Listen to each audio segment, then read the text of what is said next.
अभी फिर से झारखंड सीजीएल होने की उम्मीद होने लगी, जिसके कारण हम लोग झारखंड जीके में हिस्ट्री का पार्ट स्टार्ट करेंगे, क्योंकि हिस्ट्री का पार्ट में बहुत सारा थोड़ा प्रॉब्लम होता है विद्यार्थियों में, जिसके कारण हम लोग 5 या 6 या 10 क्वेश्चन पर शिफ्ट में करते हुए डिस्कशन के साथ बहुत अच्छा से एग्ज़ाम टाइम तक उसका सुधार करने की कोशिश करेंगे। और सुधार करने की कोशिश जब हम लोग क्वेश्चन को हर दिन प्रैक्टिस करेंगे 5-6 और उसका डिस्कशन करेंगे, तो जो झारखंड जीके का हिस्ट्री पार्ट विद्यार्थियों को दिक्कत पहुंचाता हो वहां तक कुछ सॉल्यूशन हो जाएगा। तो हम लोग इसी से झारखंड जीके का शुरुआत करेंगे। उसमें से आज 5 क्वेश्चन ही रहेगा जिसका फुल डिस्कशन होगा। तो हम लोग शुरुआत करते हैं। और पहला क्वेश्चन है, झारखंड में ताम्रपाषाण काल का केंद्र बिंदु निम्न में कौन सा स्थान था? तो इसका था सिंहभूम। कौन सा था? सिंहभूम। तो इसका हम लोग करेंगे टिक सिंहभूम में। अब हम लोग यहाँ देखेंगे ताम्रपाषाण काल, ठीक है। अब ताम्रपाषाण काल का कालक्रम क्या है, ठीक है। तो इसका कालक्रम है 4000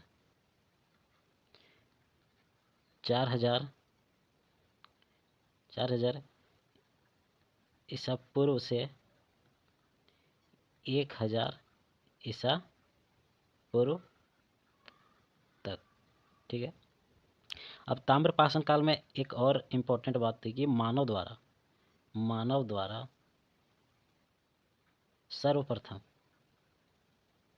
सर्वप्रथम तांबा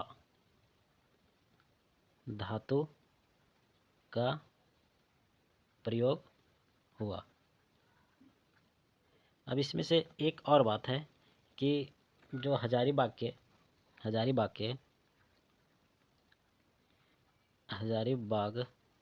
के बाहर गंडा से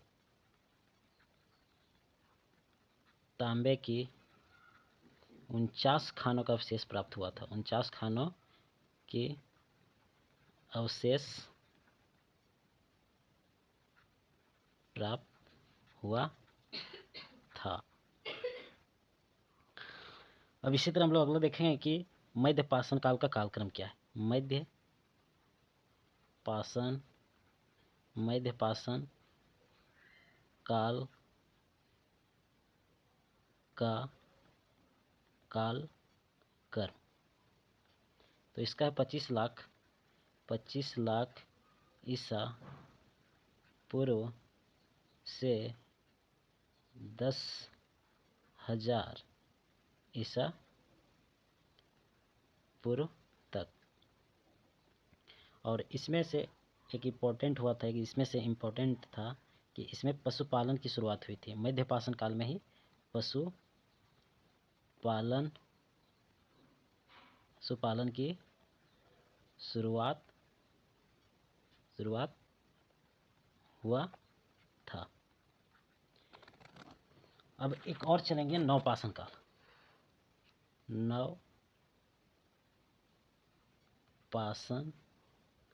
नवपाषाण काल। तो नवपाषाण काल का कालक्रम था 10,000 ईसा पूर्व से 1000 ईसा पूर्व तक। इसमें भी एक इम्पोर्टेंट हुआ था, कृषि की शुरुआत हुई थी। इसमें कृषि की शुरुआत हुई थी। तो इतनी बातें इम्पोर्टेंट है, इसको ध्यान में रखना। अब नेक्स्ट क्वेश्चन हम लोग चलेंगे कि झारखंड राज्य की प्राचीनतम जनजाति कौन सा है। तो ये है असुर। ये कौन सा है? असुर। असुर के बारे में हम लोग कुछ जानते हैं। तो असुर झारखंड के लोह से जो निर्मित औजार हुआ था वो प्रारंभकर्ता यही थे, मैंने प्रारंभ करने वाले असुर लोग ही थे। लोह से निर्मित औजार का लोह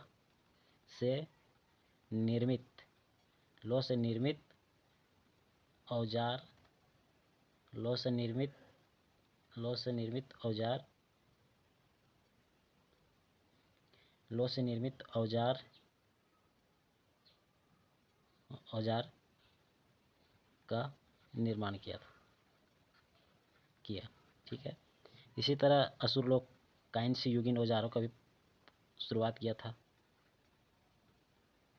कांस्य युगीन का भी ये लोग कांस्य युगीन का भी शुरुआत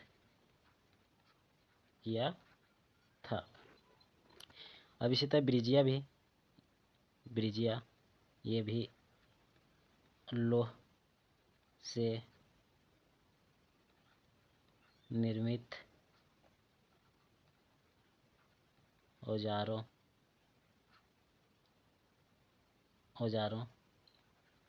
का प्रारंभ करने वाला माना जाता है।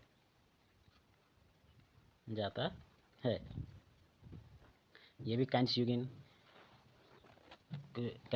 औजारों का भी प्रारंभ करता माना जाता है ब्रिजिया को। तो इस तरह हम लोग देखते हैं कि असुर और ब्रिजिया ये दोनों लोह से निर्मित औजारों का भी निर्माण के लिए माना जाता है। अब इसी तरह हम लोग को ऑप्शन ये संथाल देख लेते हैं, संथाल के बारे में। ठीक है। तो ये संथाल के बारे में हम लोग देख लेते हैं। संथाल, तो यह संथाल विद्रोह देख लेते हैं। संथाल विद्रोह, तो संथाल विद्रोह सबसे पहले कब हुआ था? 1855 से 56 में हुआ था। ठीक है, 1855 से 56 में हुआ था। संथाल विद्रोह को मुक्ति आंदोलन भी बोला जाता है। संथाल विद्रोह को मुक्ति आंदोलन बोला जाता है। इस विद्रोह को हुल विद्रोह भी बोला जाता है। इसे सिद्धू कान्हू का विद्रोह भी बोला जाता है।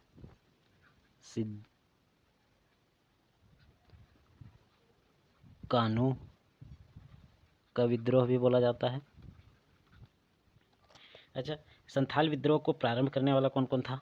तो संथाल विद्रोह का प्रारंभ करने वाला था आपका पहले सिद्धू कान्हू था। सबसे पहले सिद्धू कान्हू था। उसके बाद साथ में थे चांद भैरव, फिर थे फूलो झानो,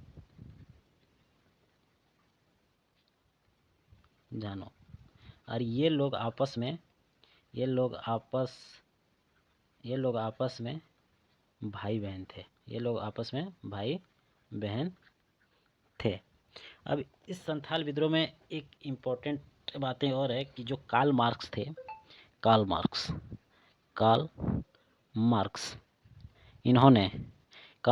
ने संथाल विद्रोह को भारत की प्रथम जन क्रांति कहा। तो हम लोग देखें इसमें कि सबसे पहले कि झारखंड राज्य की प्राचीनतम जनजाति जो थी वह असुर था। तो असुर के बारे में हम लोग देखिए, यह लोह से निर्मित औजारों का निर्माण किया। फिर कांस्य युगीन का भी औजारों का इसी ने शुरुआत किया। फिर ब्रिजिया ने भी लोह से निर्मित औजारों को प्रारंभ करने का भी ये लोग शुरुआत माना जाता है। उसके बाद हम लोग देखें संथाल विद्रोह। तो संथाल विद्रोह में देखें कि संथाल विद्रोह 1856 में हुआ। इसको मुक्ति आंदोलन भी कहा जाता है, हुल विद्रोह भी कहा जाता है, सिद्धू कान्हू का भी विद्रोह कहा जाता है। और इस विद्रोह को शुरुआत करने वाले थे सिद्धू कान्हू थे, चांद भैरव थे और फूलो झानो थे, और ये आपस में भाई बहन थे। और कार्ल मार्क्स ने संथाल विद्रोह को भारत की प्रथम जन क्रांति कहा। अब इसी तरह हल्का सा हो विद्रोह देख लेते हैं। हो विद्रोह,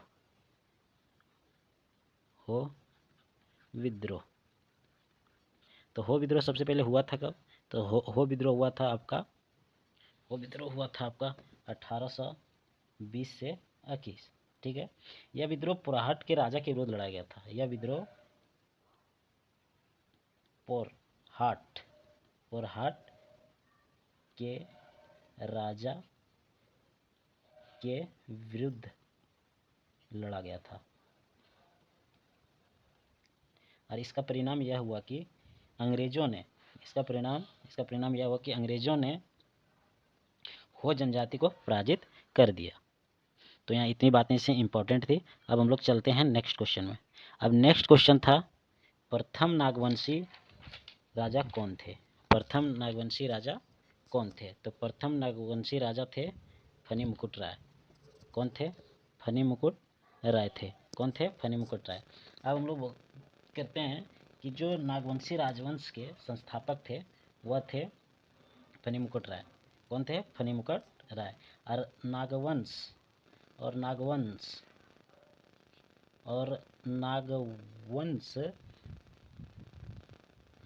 और फनी मुकुट राय को नागवंश का आदि पुरुष कहा जाता है। और फनी मुकुट राय ही ने सुतियांबे को अपनी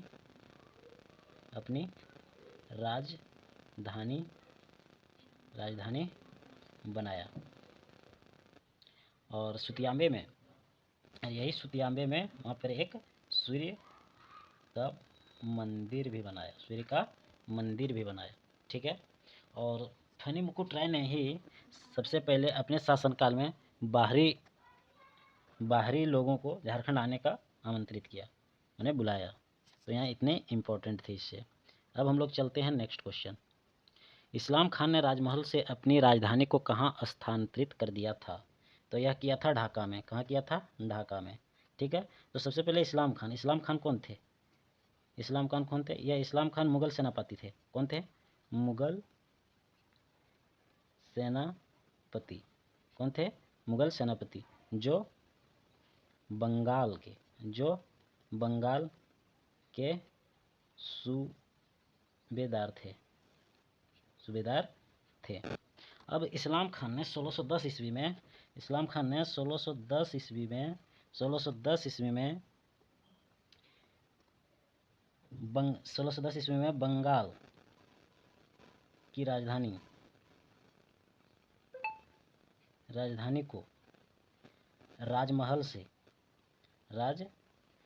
से ढाका स्थानांतरित कर दिया। और जब स्थानांतरित किया तो ढाका का नाम इसने रखा जहांगीरनगर। क्या नाम रखा? जहांगीरनगर।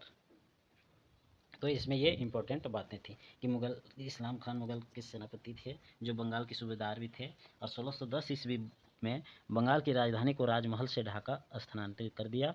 और जब किया तो ढाका का नाम इसने जहांगीरनगर रखा। ये इसका बहुत ही इम्पोर्टेंट पॉइंट है और इसे आप लोग को ध्यान में रखना है। अब चलते हैं हम लोग नेक्स्ट क्वेश्चन है महात्मा गांधी किस सिलसिले में अंतिम बार झारखंड आए थे? तो यह अंतिम बार झारखंड आए थे कांग्रेस अधिवेशन में, और आए थे 1940 ईस्वी में। कब आए थे? कांग्रेस अधिवेशन आए थे और 1940 ईस्वी में आए थे। अब बात करते हैं कि महात्मा गांधी झारखंड पहली बार कब आए थे? तो महात्मा गांधी झारखंड पहली बार 3 जून 1917 को आए थे। 1917 को आए। अच्छा, जब ये झारखंड आए तो इसको बुलाए कौन थे? तो इसको बुलाए थे श्याम कृष्ण सहाय।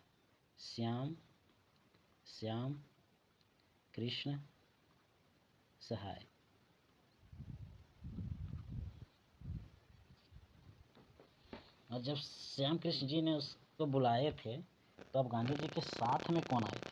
तो गांधी जी के साथ में आए थे ब्रज किशोर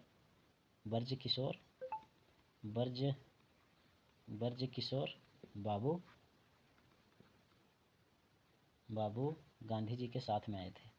गांधी जी के साथ में आए। गांधी जी झारखंड कुल 11 बार आए। गांधी जी झारखंड कुल 11 बार आए, जिसमें से 4 बार चंपारण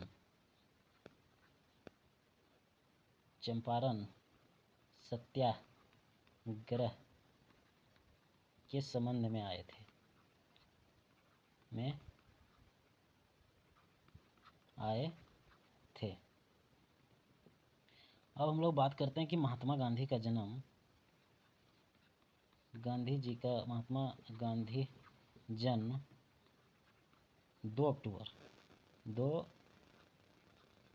अक्टूबर 1869 ईस्वी को हुआ और इनका जन्म गुजरात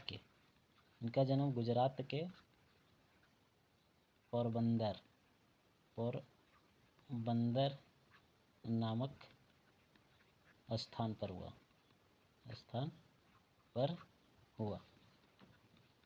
तो ये इम्पोर्टेंट है।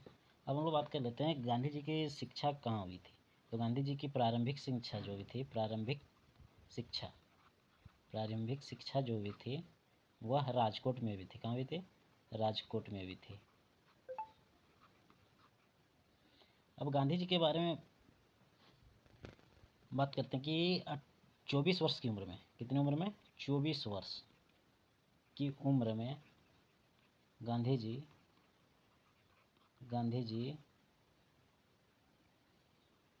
गुजरात के एक व्यापारी थे जिनका नाम था